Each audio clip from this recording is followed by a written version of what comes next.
الحمد لله الذي واحد القهار، والصلاة والسلام على سيد الأبرار وعلى آله وأصحابه الأطهار وعلى مرشد العطار. أما بعد، فأعوذ بالله من الشيطان الرجيم. بسم الله الرحمن الرحيم.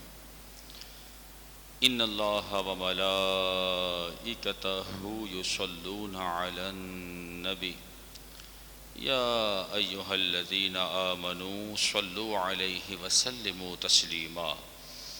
اللهم صل على سيدنا ومولانا محمد معدن الجود والكرم وعلى آلہ وصحبہ وبارک وسلم. حضور نبی کریم رؤوف الرحیم رحمت للعالمین خاتم النبیین صلی اللہ تعالی علیہ وآلہ وسلم پر جہاں درود اور سلام پڑھنے کے بے شمار فضائل و برکات ہے، وہیں آپ کا نام نامی اسم گرامی سننے کے بعد آپ پر درود پاک نہ پڑھنے والوں کے لیے سخت وعیدیں بھی احادیث مبارکہ میں آئی ہیں. چنانچہ ارشاد ہوا، پیارے محبوب علیہ السلام ارشاد فرماتے ہیں کہ جو مجھ پر درود پاک پڑھنا بھول گیا، جو مجھ پر درود پاک پڑھنا بھول گیا، گویا وہ جنت کا راستہ بھول گیا.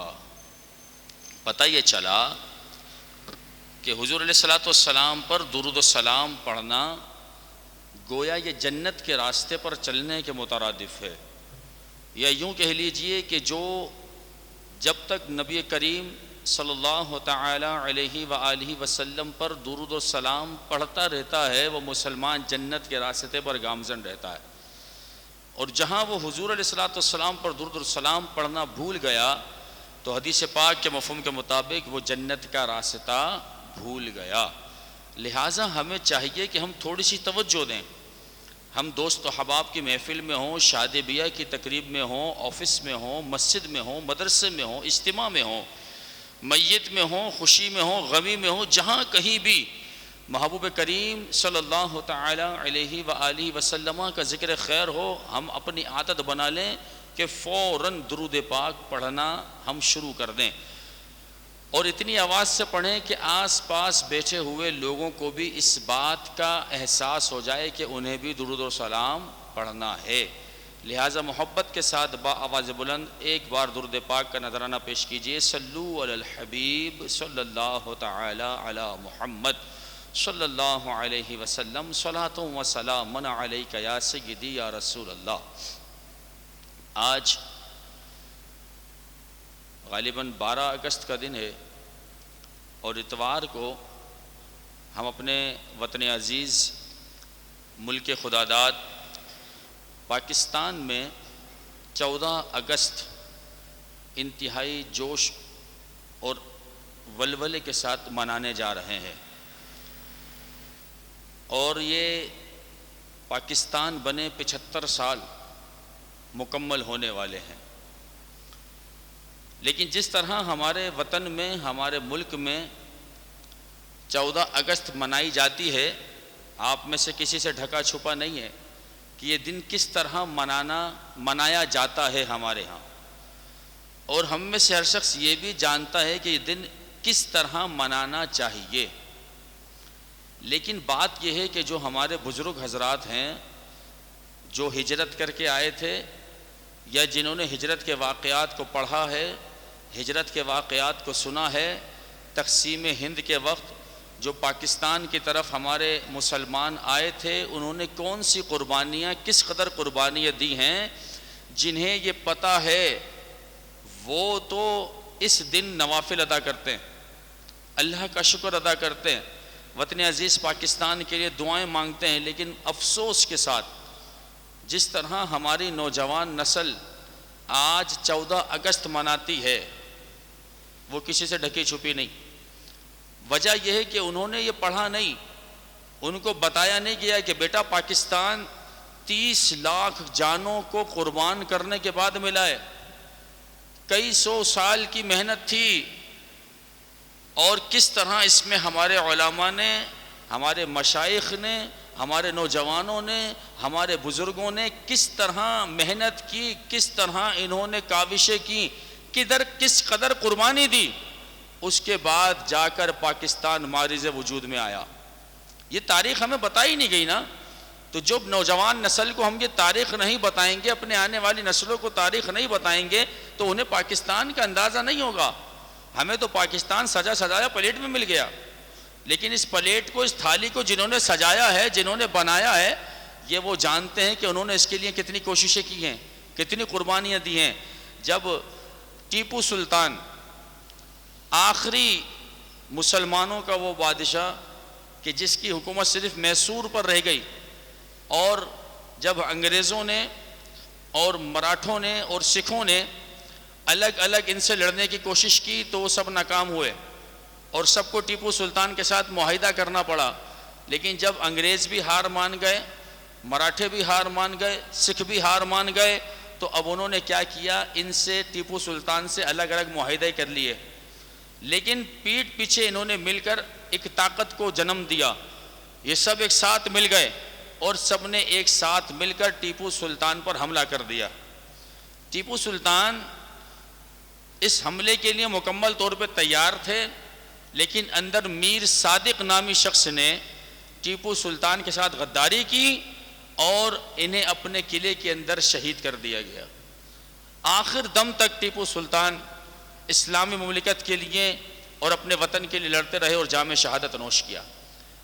پھر ایسٹ انڈیا کمپنی کے نام سے جو انگریز پہلے سے آ چکا تھا، اس نے آنے کے بعد پورے ہندوستان پر قبضہ کر لیا، اور ہندو بھی کوشش کرتے رہے، مسلمان بھی کوشش کرتے رہے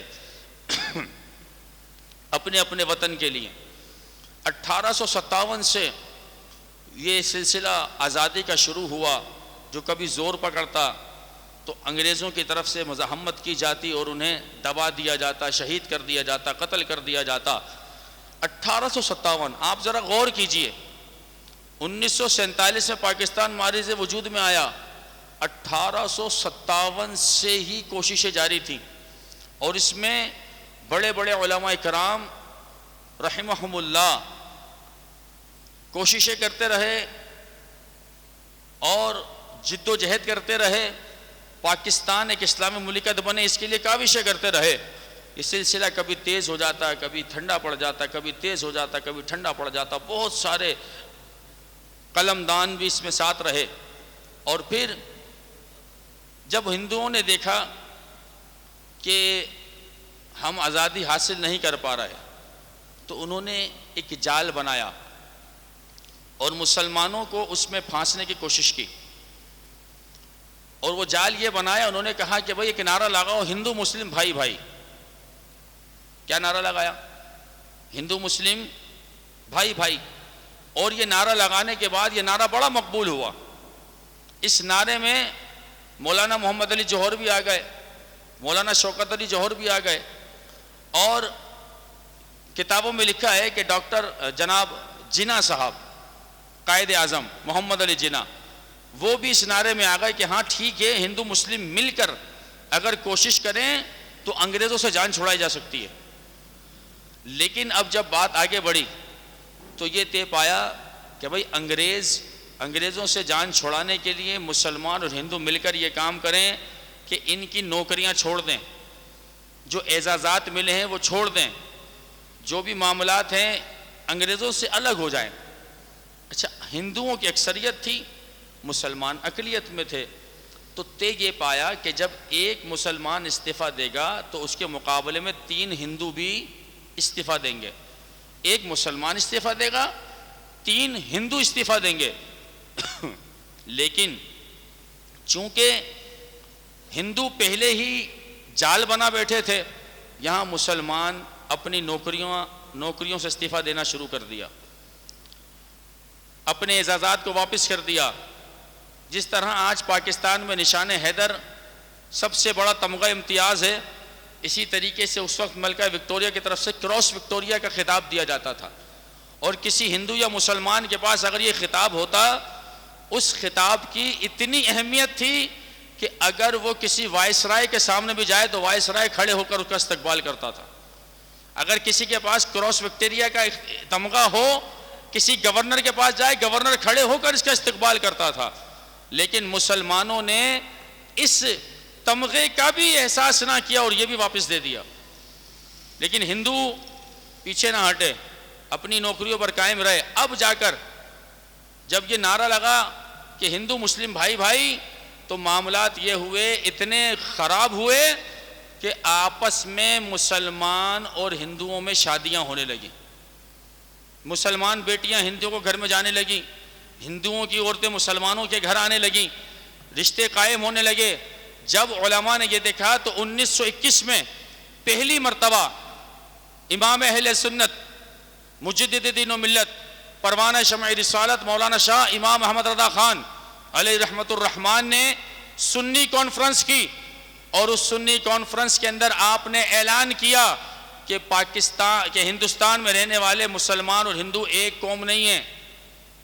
یہ وہ دو قومی نظریہ ہے جسے ڈاکٹر اقبال نے 1927 میں پیش کیا، 22 سال بعد پیش کیا، پاکستان بننے سے 20 سال پہلے پیش کیا۔